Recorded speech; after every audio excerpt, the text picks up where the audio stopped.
Welcome back to the JumpifyLabs Podcast, the show for founders who want growth without the guesswork. Here we talk about the systems driving predictable growth, and today's guest has spent years stepping into organizations at those moments of transition, not just fixing operations, but also helping leaders get clear on who they are and what actually matters. He's worked with nonprofits, startups, and leadership teams who need alignment just as much as they need execution. Aaron Marshall, welcome to the show. Thanks, Jay. I appreciate it. Honored to be here. The pleasure's all mine, brother. Let's kick things off. Aaron, how did you get into the line of work you're doing? And what is it that you're helping your clients achieve? Yeah. The long story is long, but the short version is I started working with kids. I was a high school teacher, and then I had a nonprofit that I started with a friend where we took kids on trips and we helped them process stuff. What we found was, as we're taking these kids overseas and then coming home and they're telling their parents about the trips, their parents are like, I want to do something like that. I don't have space in my life for that. And we started getting invited to do adult work. And then we started working with companies. So it was retreats, it was executive coaching, and then it's kind of just grown from there. Wow. Okay. So you were taking kids on international trips outside of the country. And then what was like it? 16 to 20 year olds. Okay. And so it's not like children, but Yeah. when you bring them back and their parents are saying they want to do that, do they want to be part of the trip or they want to be facilitating? Both. Yeah, it was interesting. Certainly like, oh my gosh, what a cool experience for my kid. That was great. Thank you. But they also got to see some of the work that their kids were doing, processing that kind of an experience at a young age. And that was engaging for them. And they saw a change in how their kid was behaving and interacting with the world that was appealing to them. Wow, that's really interesting, right? So what are some of the things that you noticed or that the parents would say about their children when they would come back? What are some of the things that they noticed was different?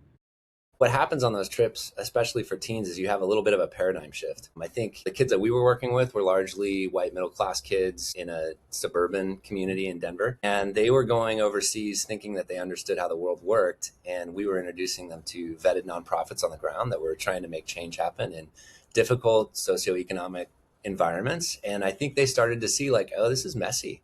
This is difficult. There are people spending a lot of time and effort trying to collaborate. You can't just throw money at it. And for our context, that was really important because then they came back and they had to wrestle through like, what does that mean for how I engage with the world? What does that do to these assumptions that I held about how things worked? And I think their parents saw them wrestling through that as 16, 17, and 18-year-olds and thought, like, I wasn't wrestling through that when I was that age. This is really fantastic. But what that led to in terms of like adult work was really based more probably on the team building side of it, how they were engaging with their friends differently, moving a little bit deeper, having more connection. And then that was an invite to, hey, can you come work with my team? We're having some issues. And then we would go work with their team and help them sort through some of that stuff and maybe dig up some buried baggage. And then that would be an invite into like, hey, can you coach us? And I actually remember the first time I was invited to do executive coaching. It was by two gentlemen that were probably 40 years older than me. And I just started laughing. It was super embarrassing. Like it was a terrible move, right? But I just got done facilitating this amazing retreat for their team for a weekend. Everybody was pumped, high, excited, moving forward. And these two, managing partners basically came to me and said, hey, will you coach us? And I laughed. I couldn't hold back the chuckle because I thought, what in the world could I offer the two of you? But they challenged me. They were like, don't laugh. Like, we're serious. And this is why. And they leaned into this idea that actually you don't have to be an expert in all the things we're wrestling through. You have to be an expert in asking the kinds of questions that help us process what we're wrestling through to get to a place where we can be more effective as leaders. So that was a paradigm shift for me that led to, opening some doors of what maybe I could do to support teams. That must have been like a bit of definitely a flattering moment, but it also a little bit of a oh shit moment as well. It was so embarrassing. I did not have my stuff together. Yeah. It was pretty. And now I'm curious, we're just completely going off the riff now, but how was that experience like? Because maybe at the time you were really experienced with leading young adults and organizing those kind of situations, but now you're stepping into a professional organization with people that you said 40 years older, probably a lot more experience, a lot more intimidating. How did you navigate that? So for the retreat itself, I felt great. Like that was my jam. I was like in my element, and we're doing a lot of stuff we did with kids, but at an elevated level. A lot of the conversations we would have had with teens were similar with just slightly different language. And so that felt really familiar. But sitting down and being invited to one-on-one executive coach somebody that I looked up to as a leader was super intimidating. And it was very in my face of like, wow, I clearly don't believe that I can do that. And they challenged me. And then I thought, well, if they think I can do it, maybe I can do it. And, that was a couple decades ago. And it's been going okay. It's been fun. Yeah, that's a typical story. You didn't tell me that earlier. That's why. Yeah, sorry. No, it's great. It's great. There's a lot of stories buried in here, Yeah, no, and it's solid. It's good. I mean, it really is. Like, you tell me that, I'm just like, and you weren't even expecting to do something like that. You just kind of came out of nowhere. Yeah, I mean, it's super embarrassing to laugh, but now I also see now why nonprofits have been the kind of companies and organizations you've been working with as of late, because you have a little bit of that background working with nonprofits, showing, let's say, the students just something that's a completely different life and have them appreciate what they have back home. But why do you think that nonprofits are the ones to call you? I know you have the background. Are they thinking out about that? Yeah. So I read Brené Brown's Dare to Lead a number of years ago, whenever it came out. It was 12 years ago, maybe 10 years ago. And she invited readers to do an exercise that I had done before, but never quite this way. And it basically forced the reader to tie down their core values to like two things. And I remember connectedness, like interconnectedness is one of my core values. But the other one that's really operational for me is being on mission with people. And I think that tends to resonate more with nonprofits. I think it's true actually across the board. Surprisingly, I've done a lot of work with law firms, and it's surprisingly to me, because I wouldn't have expected those spaces to be places that are like, hey, we're on mission together. They just don't strike me that way. I've had opportunity to work with startups that are very mission oriented, even if it's not sort of NPO or social entrepreneurship oriented, because everybody's wearing a lot of hats. They're all digging in together. And so there's resonance there for sure. Nonprofits across the board, they're more about that mission engine than a revenue engine. And so there's a connection there. They have to have the revenue to support the mission, so they're not separate. But I think there's high resonance there with those groups. And so they look at what I'm kind of about and how I present and how I show up online. And they're like, okay, mission driven, like he can help us. Very cool. And then when you first step inside of an organization, what's your process like? Like, what are you looking at first? Do you have a kind of a prerequisite game plan that you want to take them through, or is it just kind of like what they need at the moment? Walk us through a little bit of your thinking at the very beginning. Yeah, every organization is different, but the process is pretty similar. So if I'm coming in, I have a few different programs, but if I'm coming in to work with an organization on alignment, so if we're thinking about vision, mission, and values, I tend to come in and just do a lot of listening. I interview folks up and down the organization and try and understand how they see the organization currently. A lot of times we try and think about values through the eyes of the people that are already performing at a high level. So who does leadership or who do frontline staff look to as like the ideal people in the organization? And how do they show up? What are the behaviors that people go, do more of that? If we could copy that person, we would for these reasons. You can start to land those behaviors in buckets that reveal values, and then those values lift, and it's pretty easy to understand where the organization's at if you're paying attention to those sorts of things. So we come in and we do a lot of listening, like that's the starting point. And then we're organizing that listening alongside understanding of structural systems and how is this team organized, who does what work. And then you just start piecing the stuff together and go, okay, where are the opportunities? Start with low-hanging fruit. Let's get some big wins. Let's stack small wins so that we're feeling momentum. And then we can move people into, once people feel the flywheel start to turn, they get excited. And then you can start introducing bigger change. And usually when an organization brings you in, my assumption is that they've identified a problem. They've been sitting with it for a little bit. Usually companies are not proactive about getting coaching. It's kind of like a luxury purchase, right? And by the way, please correct me if I'm wrong, but if an organization is at this point where they know there's a problem to be solved, how long typically are you seeing some tangible transformation? Yeah, okay. It depends on what the problems are. When we're talking about getting people on the same page and moving forward in alignment, assuming that folks are able to come along, like that there's a shared understanding, it's pretty quick. So sometimes it's, hey, we've been talking past each other. We need shared language. Now that we have shared language, we can move forward.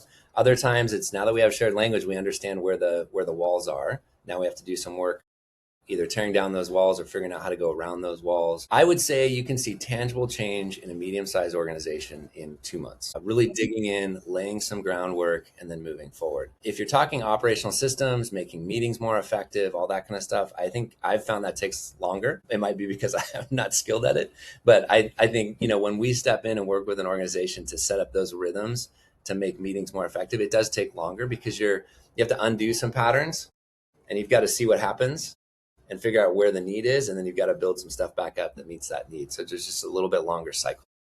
Yeah. And especially with meetings, everyone kind of has this predefined notion of what they're going in for. They don't pay attention. They don't take it seriously, especially just with the topic of meetings. Yeah. So you got to break those habits, break those beliefs.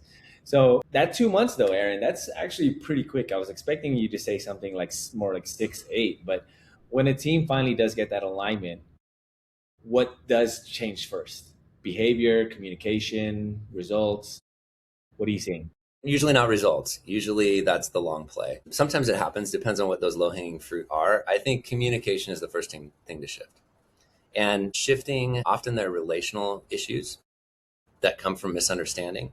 So sorting out those relational issues, communication improves, and then you've got better connection between teams.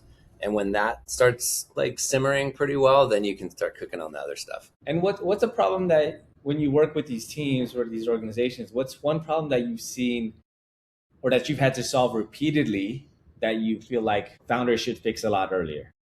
That's a great question. I think it's difficult, from what I've seen, it's difficult for founders to know when people are listening to them, but understanding it differently. And the result of that often is that executive teams or leadership teams or startup groups, they think they're on the same page, but they're talking past each other. There's not actual disagreement. And it's not because, sometimes it is, but often it's not because somebody's scared of confrontation or doesn't want to navigate the conflict. It's actually because they don't see the conflict. And what can happen is a founder has a sense in their mind where to go and they're moving forward on that, but they haven't communicated effectively all the steps in that. And this happens with high capacity, quick processing people. I've got the idea in my head. I know where I want to go. But when I talk about it, and this is true for me, I talk about step 1, 5, 10, 30. In my head, I see all the steps, but the people listening are like, what are you talking about? And they get lost and they kind of have a general sense, but they're like, am I dumb? Like, how do I get those other steps? And there's maybe not safety to ask those questions. So often that's a startup founder who's like racing and they see it clearly, but they haven't articulated it clearly. Drawing out that implicit stuff from them and making it really explicit, putting it on paper and getting it in front of the team, it's not actually that hard to do, but it's rarely done. Wow. Okay. So they're moving at their pace. The people around them are maybe not struggling to keep up, but they don't have a clear line of sight to where they're even going. Is that fair to say? Yeah. And then founding an organization and bringing people into work, it's a challenging gig, right? And you have a different level of ownership than the people you bring on. And so their motivation to figure that out is different than your motivation to figure out the gaps. And often leaders tend to be like, no, my job is to run. They got to figure it out. And really what I found is when we can reframe that with a leader and go like, actually, you're the one that's in charge of this. You got to figure out how to re-articulate this. You got to bring people along. Your job is to get more out of the team you have than they could provide individually.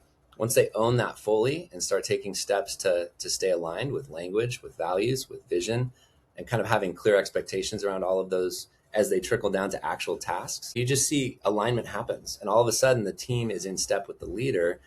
And that's when you get the outcomes. Aaron, at this stage of your life, of your business, what kind of problems are you most interested in solving?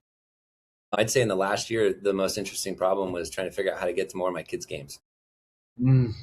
Yeah.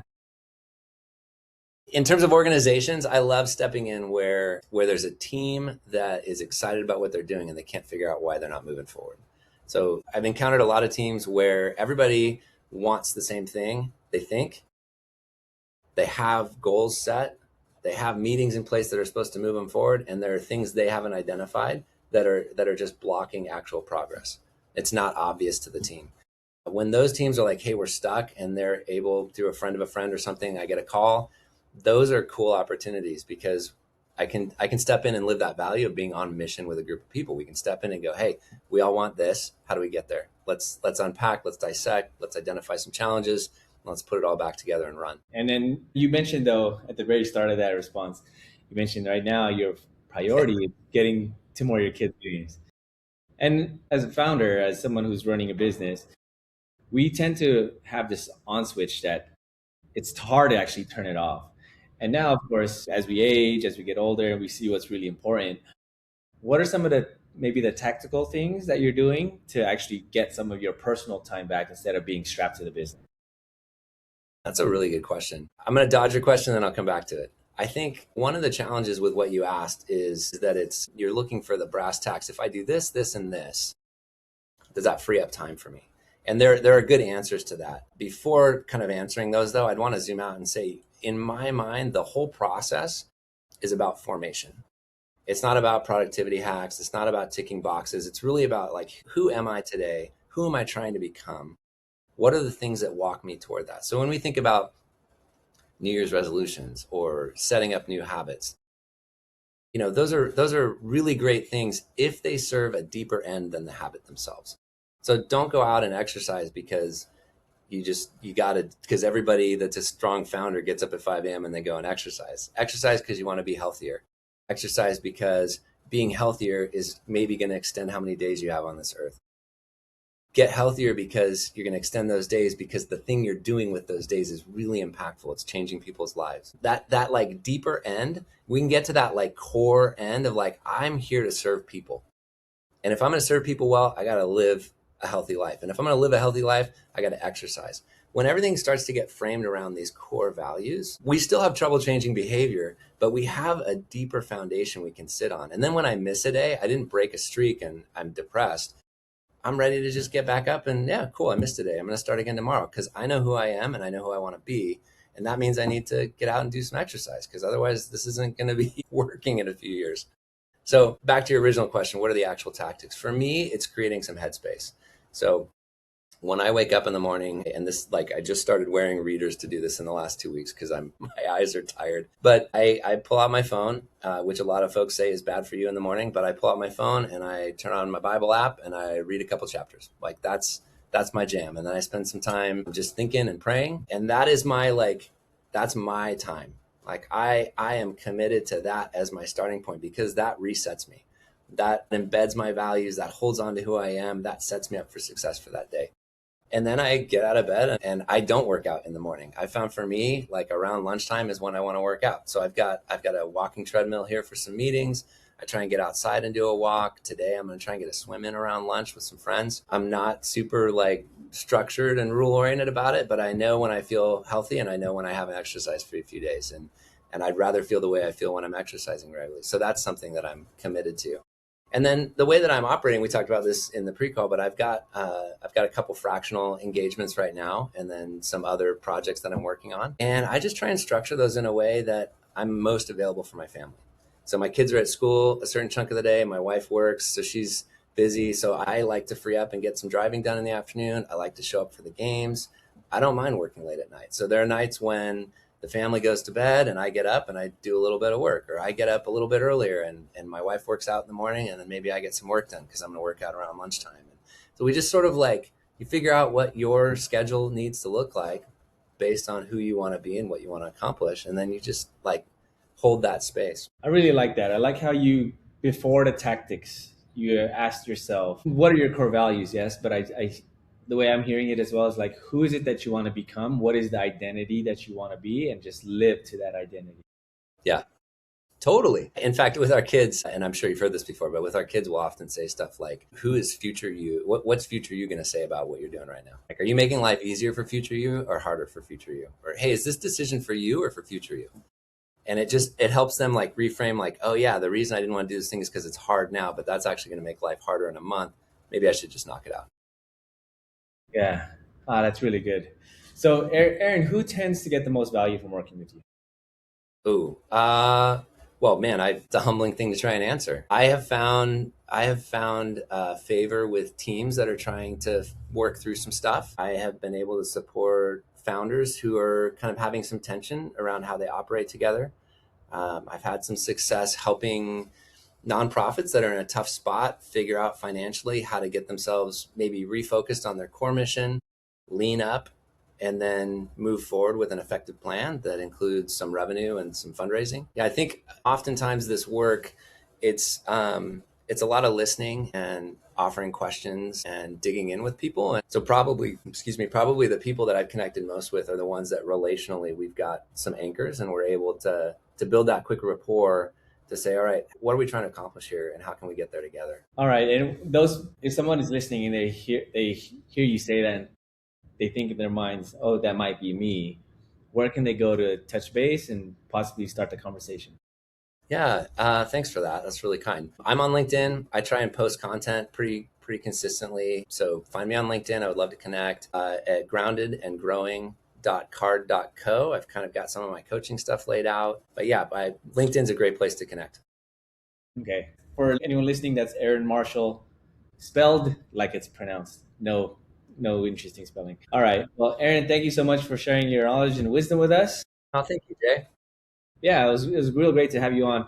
And if you're listening and you like stories like this from Aaron, if you want to hear stories from other leaders that are pushing the envelope for growth, be sure to tune into the JumpifyLabs podcast for more. My name is Jay. Thanks so much. Take care.